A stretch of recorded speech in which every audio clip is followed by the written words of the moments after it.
got rippling waters to wake me. Rippling Waters built a shed in the wilderness using the Granberg chainsaw mill.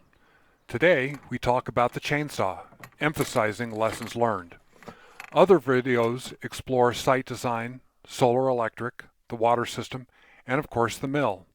Please like this video and subscribe to find the other videos.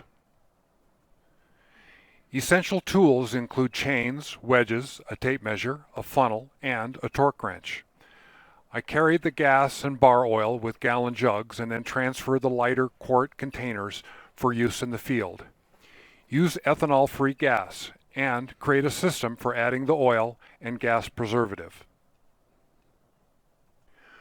Always wear ear protection and gloves. Always. Use chaps and a helmet for felling, limbing, and sometimes milling, at least until you're comfortable with operating the mill. Kevlar chaps and gloves can catch and slow chainsaw blades to help reduce the risk of an injury.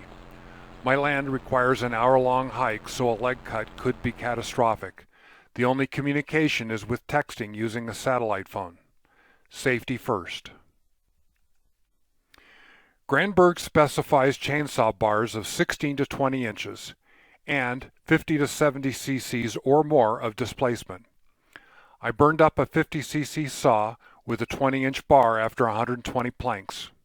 Still worth the price.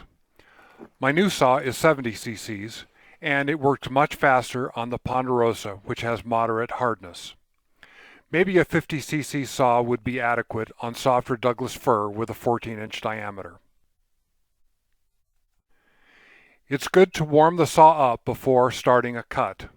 Cool the saw down by running off the cut, increasing the oil to the bar. Wait a while before starting new planks. If it gets hot, take a break. Use a very sharp blade. Sharpen the chain professionally, and if that's you, great. The hand jigs and files are not adequate. After a few planks, the blade is no longer sharp enough. Progress will slow from a minute per foot of plank to 2 minutes. The blade is still adequate for downing a tree, limbing, or best of all, making firewood. Granberg recommends a ripping bit, and they sell them. The ripping blade edge is angled at 15 degrees rather than the standard 30 degrees. It's a skip chain with fewer sharp links. It requires more frequent sharpening. A ripping chain makes a smoother cut, but for the shed planks it was not essential. Making planks is rewarding, and a dry shed makes living in the wilderness a joy. Please like this video and subscribe to find other videos.